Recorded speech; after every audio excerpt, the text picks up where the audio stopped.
about a Clerks 3. Yes. And that will happen. It was supposed to be Clerks 3, and then Mallrats kind of happened before it, so I shifted up Mallrats, and then all of a sudden Moose Jaws found some life. So I got to go wherever like money happens. Like oddly enough, it's been harder to find money for Clerks 3 than it was to find money for Tusk. Isn't that strange? You'd imagine people would be like, let's go the safer route. But people that finance movies, especially on a low level and shit, they're more about like, let's do something different. Let's do something fun. Like we know what a Clerks would look like. We've seen it twice, but we've never seen this fucking Walrus movie. So it's easy to pull money together for the weirder shit. So everything wound up shifting based on that. So hopefully the order goes Moose Jaws, Mallrats, and then Clerks 3. So we're gonna get to it, man. I have to. But it's just gonna take a little bit longer. I'm like any movies you're making now, so I'm perfectly fine. Right whenever it comes out, it comes out. I'll be happy when it does. Thank you. Very cool. That wasn't a simple question. Well done. How are you? You can pull the mic off if you want. I think I'm going to try. Go ahead. Put it in your hand.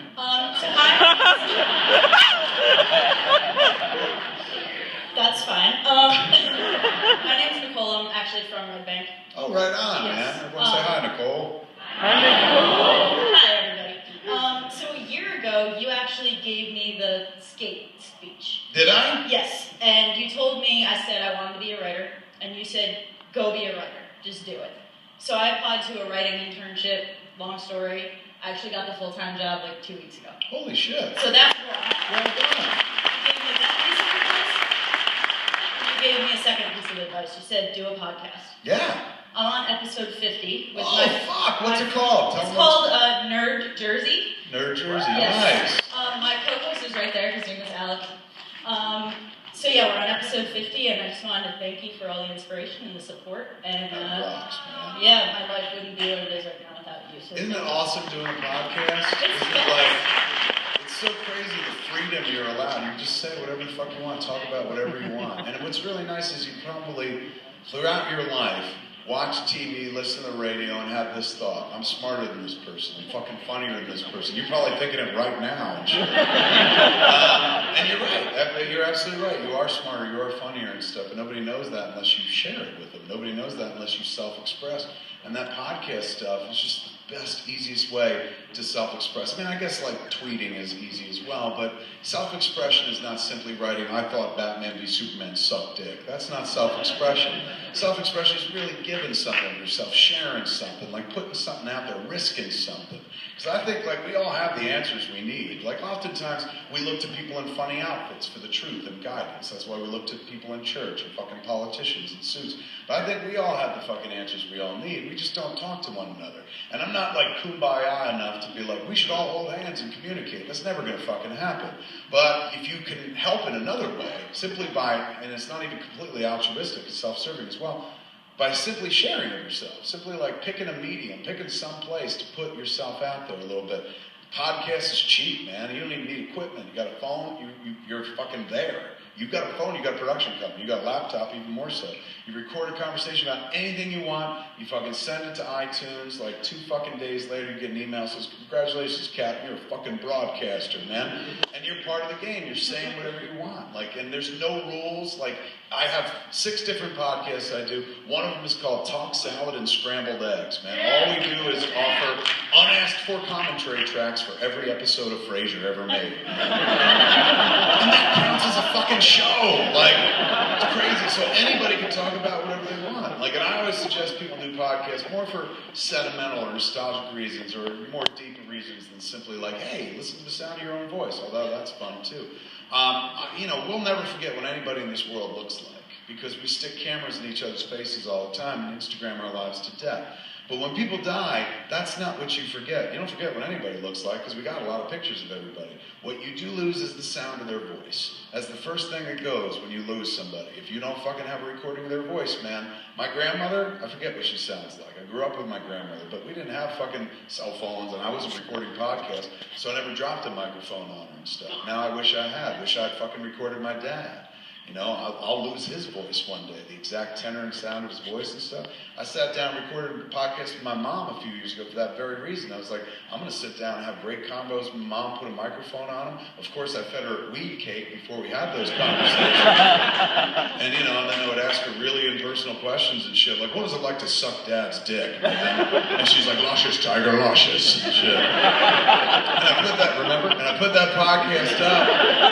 And people were like, oh my God, your mom's so funny. I was like, isn't she? You know, it's nice. And I get to share that with people and shit. And then when, you know, in this best of all possible worlds, unfortunately, my mom won't be around forever and shit. But I'll have that conversation on all the other podcasts we ever recorded together. It's a nice thing to hold on to. It's a nice thing to have. It lets you spend time with people you like in a way where you're just sitting there talking. And everybody in this room can do it. Everybody in this room is an amazing little content generator, man. You took the fucking bait. You're right. You're up to episode fucking 50. There's no rules. If you want to go write a movie or something like that, you can do that. You can go make a movie. If you want to show it in a movie theater, there would be somebody being like, hold on, let me see if it's good enough. You can make any TV show you want. If you want to show it on TV, there will be somebody sooner or later, some gatekeeper going, hold on, let me see if this is good enough. Same goes for everything. Music, fucking books, whatever the fuck. Anywhere you can self-express, there will be a gatekeeper to kind of like put you in check. Except in podcasting. Right now, there is no gatekeeper. They're like, oh, dude, talk about whatever you want. You don't even have to talk about all the Teenage Mutant Ninja Turtles. You can do a podcast just about Leonardo. That's it, man. And you'll get to episode 200 before you're finally like, there, Donatello's a bitch. I said it. And that podcast will be meaningful to somebody. Like, I can't believe you finally said what I felt. Donatello is a bitch, isn't it? It's free medium, man. So all it's driven by is passion. It's not driven by dollars and ad revenue, although you can make money doing podcasts. Like, you get 5,000 listeners and shit, you will get somebody like an audible.com coming over to you and being like, would you like to read an ad before your podcast starts? We'll give you $200-300. You do that, I don't know, 4 fucking times a week or something, that's like $1,200. You quit your day job, you're a fucking broadcaster for real. That's just possible. And people go, no, that only happens to people like you. Bullshit, man. Harley Morenstein's guy that does Epic Mealtime on YouTube. Really funny kid. Yeah! He was a Canadian substitute teacher. Not even a teacher, he's a substitute. You get called in and shit like that. He said his greatest joy in life was whenever he got called into school, he would pull the screen down and set up a projector. And then when the kids came into class, they're like, right on, we're seeing a movie. And then he'd be like, okay, pop quiz, and he'd distribute tests. He was like, that's the life that I led. And one night I got really fucking drunk, and I decided to make pizza, put a hamburger on it and shit, so I videotaped myself making this fucked up pizza. I put it up on my YouTube channel, and the next day I had 200,000 hits. And I was like, what the fuck happened? Let me see if I can do it again. He's like, I made something else fucked up, and I shot it, and I put it up online, and that got 400,000 hits, man. He's going, by the time I did my 4th video, and the show's called Epic Mealtime, all he does is sit around and cook with his friends. He was like, I'm no longer a teacher, I'm an internet cook, man.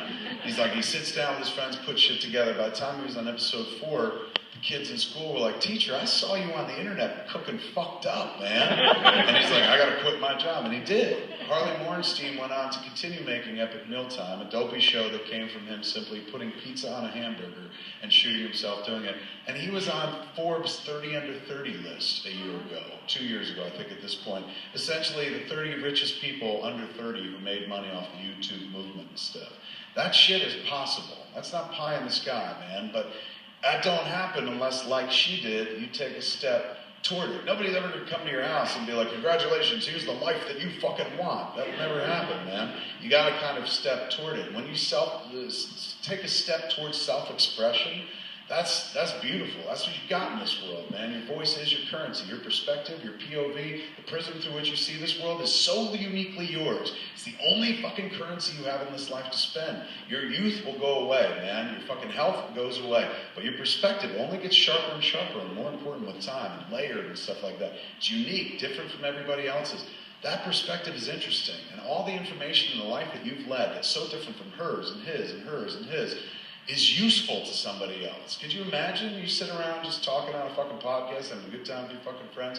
You do that enough, 50 episodes, shit. Sooner or later, something like this will happen to you. Somebody will come up to you and say, something you said saved my life. And they'll tell you a fucking story that will blow your fucking hair back. And you're like, all I did was say some shit on a podcast. We all have the answers we all need. We just need to communicate with one another. And again, I'm not so stupid as to think we'll all hold hands like Christians and shit. But any way we can communicate to one another and get our ideas across is a good thing. Self-expression, best thing you can do as a person in this world. Let them know who the fuck you are, what you stand for and shit like that. So I always push people toward podcasts, man. I usually tell cats, like, listen, here's an assignment. I'll be back in a year.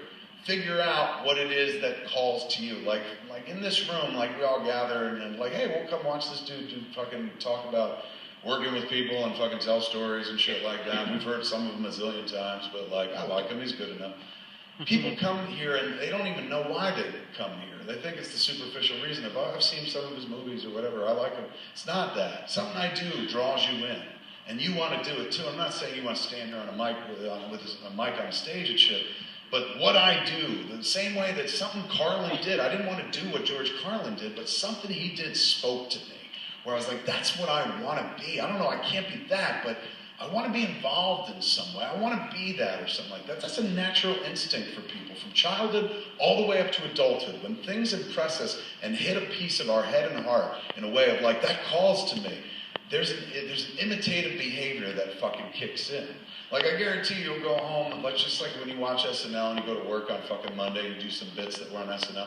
You might go on Monday and do some, like, hey, what was the Kevin Smith show like? And you're like, oh, he told us a story about Johnny Depp had a dick nose and shit like that. And you do that and stuff. You imitate. That's what we all do. We like things, we try to do it. Like, when you were a kid, you see a cartoon, you try to draw that character or something. When I was a kid, Laverne and Shirley was a big show. One night I was watching an episode with my mother, and fucking they said this joke, and my mother laughed hysterically.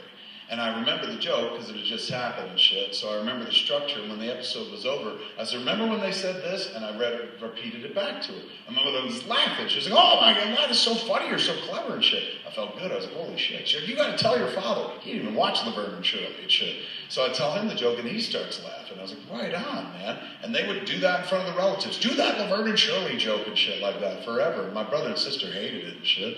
Because they're like, my God, he's 7 years old. And this Laverne and Shirley joke is killing everybody. Like, but I only did that for so long. Until one day I couldn't do the Laverne and Shirley joke anymore because I did it too often and shit. And I wanted to change it up. I wouldn't get the same reaction anymore and shit. They're like, we heard that. What else you got? And so I figured, all right, well, I know what structure is now. I know what a setup is. I know what a payoff is. I know how to wait just long enough to let the fucking punchline hit and shit. Let me just take out the names and the words from Laverne and Shirley and just replace it with my own words and my own names. So I would imitate like crazy up until that moment, and that's when I innovated. And that's what everybody does. That's what you did. You sat there watching a guy talking about the movies he's made, talking about podcasting and stuff, and there was something that called to you, and you're like, I don't want to be him, but there's something about that I want. You imitate until you can innovate. Everybody fucking does that. As children, all the way up to adults. So in this moment, as I'm sitting here talking about before we head out into the night and whatnot, and I'll be back in a year and shit, here's a little assignment.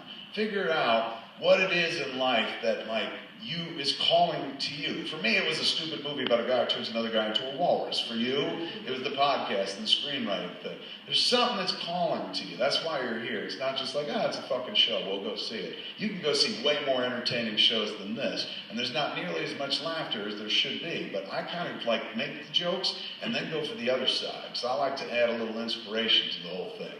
Because this is the truth.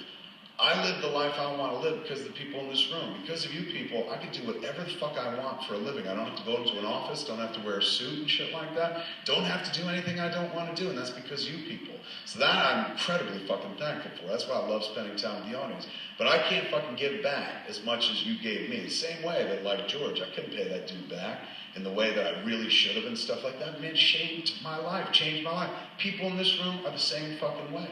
So the least I could fucking do is remind you that I am not fucking special by any stretch of the imagination. I'm not talented. And I'll do you one better. There is no such thing as fucking talent. A lot of people would like to try to do some shit that I've done, but they're scared. They don't want to lose. They don't want to fail. What if I do it and it doesn't work? Bullshit. There's no such fucking thing as failure. Failure is just success training. You get something fucking wrong once, the next time you will never get it wrong again. You will improve because of it. Don't be fucking afraid of failure. I stand before you as the king of failure. 22 years. I won once in the beginning with Clerks. Ever since then, man, it's like, you know it, as a Kevin Smith fan, you fucking put money into that slot machine, pull that arm back, and you're like, fuck, man. You're like, wait a second, he's just talking about a new movie. Let's see. Put money in. Cherry, walrus. Fuck, man. Fuck. Wait a second, what'd he say? Mallrats too far. We're in for it now, man. So at least I could do is tell them that, like, yeah, it's fun for me when you guys come watch me. It's profitable as fuck. Makes me feel good and shit like that. But at the same time, like, I ain't doing anything you can't do. Anybody in this room can't do. There's no such thing as talent. You know what talent is? Talent is building a combustion engine. I can't fucking do that.